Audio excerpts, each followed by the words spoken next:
Okay, anyone who expected this to just be nice, easy peasy, third round, Carabao Cup game, turn up, see some players you've not really seen play and go home with a win and no drama, hasn't been paying attention this season. That's not how we do things, apparently.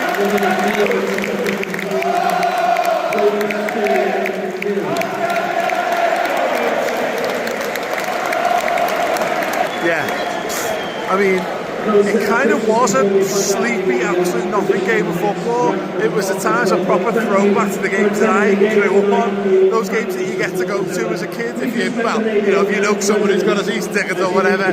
You know, early round League Cup games is where I cut my teeth as a Liverpool fan. But as a kid going with my dad, and then as a teenager going with my mates, where it wasn't a sellout, the atmosphere was crap, and you saw someone get sent off. Like, yeah, just one of them kind of games.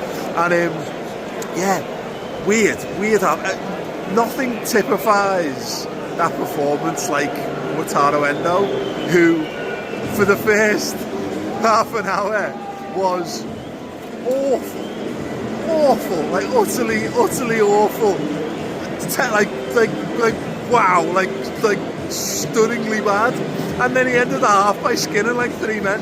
And look, the things that he's good at, he's very good at getting tight to his men and kicking them and winning the ball. He's so good at tackling, and he has got some good close control when he needs it.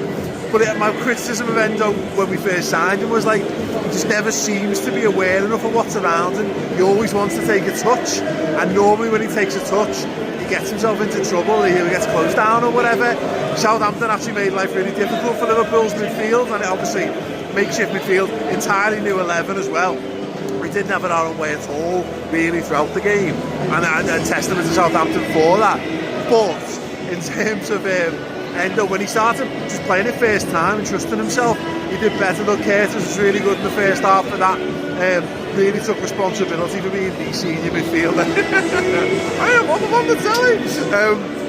And trainer Yoni grew as well into the game. Really impressive youngster he is. Rio and Gamoa. I don't know if you can hear his song at the moment, but yeah, that's his song. It was made for him in the 1980s. When he was putting Glimmer, his dad was probably just even born at that age. Anyway, yeah, Rio was really good. Man of the match, Federico Chiesa. Now, it's funny because, I mean, talk about a game, you know, that was lacking an instant that ended up being a game that had more instant than basically any game ever.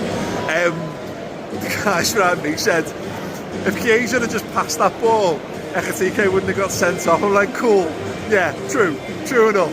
He should just shoot. But I mean, it's Federico Chiesa all over. Talk about selflessness for the team. He's not in the Champions League squad, so he's going to play in League Cup games, and he's going to be the best player on the pitch by an absolute mile. Boss, love him.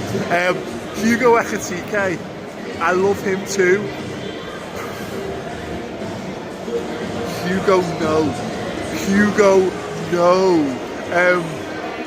I've got no idea what was going through his head or what wasn't going through his head, i.e. the rules of the game that say if you've got a yellow card, don't take your shirt off because that's an automatic yellow card, which is basically saying I want to get sent off now. And maybe that was it. Maybe he just thought, my job here is done.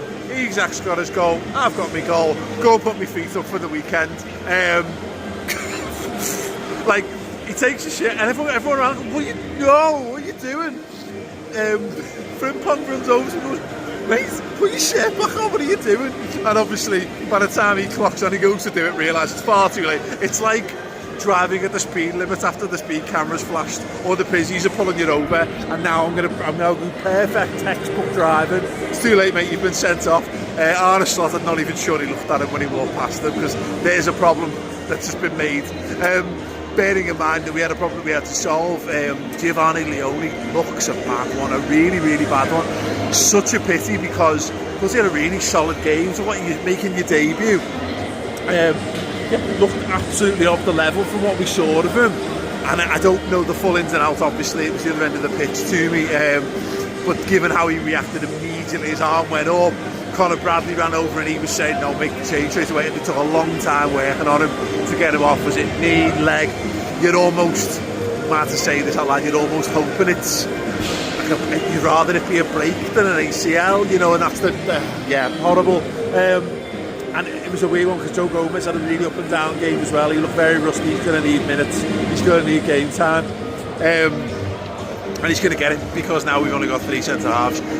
It was interesting that they chose to put Andy Robertson in there rather than Reece Williams, which tells you Andy Robertson's next in line to play centre-half for us, as we saw in pre-season. Yeah, look, people will say we should have signed Maych. We tried. It didn't happen. This is one of those things that happens. Hopefully our main choice centre-halves can stay fit. Hopefully they can. Because yeah, puts a real downer on the whole thing. But yeah, Liverpool decided to take their league form and Champions League form into the League Cup. That is to say, making life difficult and needing a late goal. Cool. Just keep doing it. At least it's entertaining, right? One other mention from me. Jayden Dance. I adore Jayden Dance. And if one thing means that maybe we see a little bit more Jayden Dance because of Ekitike being suspended, I'm up for that. I love him. He's a bundle of energy, makes things happen. He's great touch, great control. He's good in the air. He runs in behind. He is pure excitement. I want to see more Jayden Dance in Liverpool's team this season, so hopefully we'll get that. Let me know your thoughts in the comments below. There will be a vlog.